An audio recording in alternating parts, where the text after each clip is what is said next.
সদস্য হিসাবে আমরা আজকে যোগদান করতে যাচ্ছি। এই কারণে প্রথমেই আমি আপনাদেরকে শুভেচ্ছা জানাচ্ছি, আপনাদেরকে অভিনন্দন জানাচ্ছি, আপনাদেরকে স্বাগত জানাচ্ছি এবং ভারতীয় জনতা পার্টির সদস্য হিসাবে আমি আপনাদেরকে ভারতীয় জনতা পার্টির পক্ষ থেকে আপনাদেরকে গ্রহণ করছি। আপনারা সঠিক সময়ে আপনারা সঠিক সিদ্ধান্ত নিয়েছেন। এই কারণে আমি এখানে যারা উপস্থিত আছেন আমাদের ভারতীয় জনতা পার্টির শুভাকাঙ্ক্ষী সমর্থক এবং ভোটার যারা আছেন নতুনদেরকে জোরে হাততালির মাধ্যমে তাদেরকে আমাদের পার্টিতে স্বাগত জানানোর জন্য আমি অনুরোধ রাখবো। কারণ আপনারা বামের হাতে ছিলেন, এখন বামের হাত ছেড়ে দিয়ে এখন রামের হাত ধরছেন। সেই কারণে আমি বারবার বলি, নিশ্চয়ই আপনারা আপনাদের কর্মজীবনে কোনো না কোনো ভালো কাজের ফলস্বরূপ আপনারা এই সিদ্ধান্ত, এই শুভচিন্তা আপনাদের মাথায় এসছে।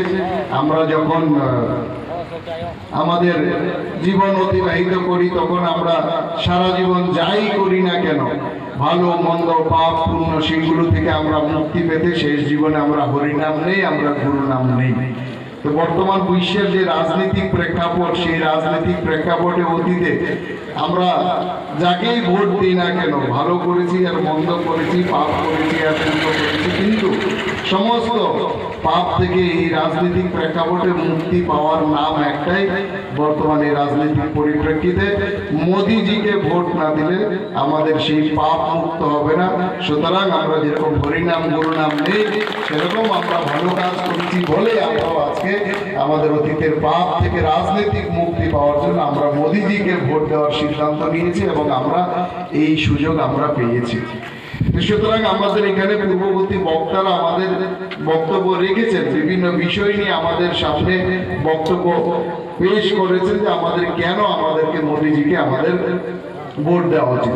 সিম্পল কিছু কথা আছে। একটা হচ্ছে এই নির্বাচন হচ্ছে আমাদের লোকসভা নির্বাচন। এই নির্বাচনের মাধ্যমে কি হবে? এই নির্বাচনের মাধ্যমে ভারতবর্ষের সরকার গঠন হবে। ত্রিপুরার সরকারে তার কোনো প্রভাব পড়বে না। এই নির্বাচনের মাধ্যমে কি হবে? এই নির্বাচনের মাধ্যমে ভারতবর্ষের প্রধানমন্ত্রী কে হবেন সেটা নির্ধারণ হবে। তো সেই কারণে আমরা গত 25 বছর ধরে যেই দল আমরা দেখেছি কিংবা আমাদের অপোজিশন যারা আছেন আমরা জানি আজকে তাদের কি অবস্থা। এক কথায় আমি বলি, ওই দিনে নলচর ভাষণে বলেছি, আপনারা হয়তো খেয়াল করেছেন যে গরুর গাড়ি যেরকম হেডলাইট হয় না, হয়নি? গরুর গাড়ি হেডলাইট হয়? গরুর গাড়ি কোনোদিন হেডলাইট হয়? গরুর গাড়ি যেরকম হেডলাইট হয় না, সেরকম বামপন্থীদের কখনো ভারতবর্ষের অতীত হয়নি, আগামী দিনে হবে না কোনোদিন। ভারতের সরকার বামপন্থীদের হবে না। আরেকটা কথা বলি আমরা যে স্যান্ডো গেঞ্জি পরি, স্যান্ডো গেঞ্জির পকেট হয় গো? স্যান্ডো গেঞ্জির পকেট হয়? স্যান্ডো গেঞ্জির পকেট হয় না। তো যেরকম স্যান্ডো গেঞ্জির পকেট হয় না, সেরকম বামপন্থীদের কোনোদিন এই দেশে কোনোদিন প্রধানমন্ত্রী হবে না। তো সুতরাং এদিক ওদিক ভোট দিয়ে কোনো লাভ নেই। আপনাদের ভোট নষ্ট করবেন না।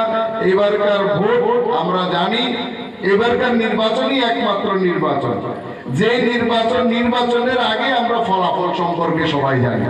ফলাফল সম্পর্কে আমরা সবাই জানি। শুধু আমরা নয়, একদম বাচ্চা থেকে শুরু করে বয়স্করা যারা আছেন তারা যেরকম জানেন, দেশের মানুষ যেরকম জানেন, বিদেশের মানুষ সেরকম জানেন যে এই নির্বাচনে কি হতে যাচ্ছে। সবাই স্পষ্ট জানেন যে এই নির্বাচনে ভারতীয় জনতা পার্টি আবার তৃতীয়বারের মতো আবার ক্ষমতায় আসতে চলেছেন এবং প্রধানমন্ত্রী নরেন্দ্র মোদী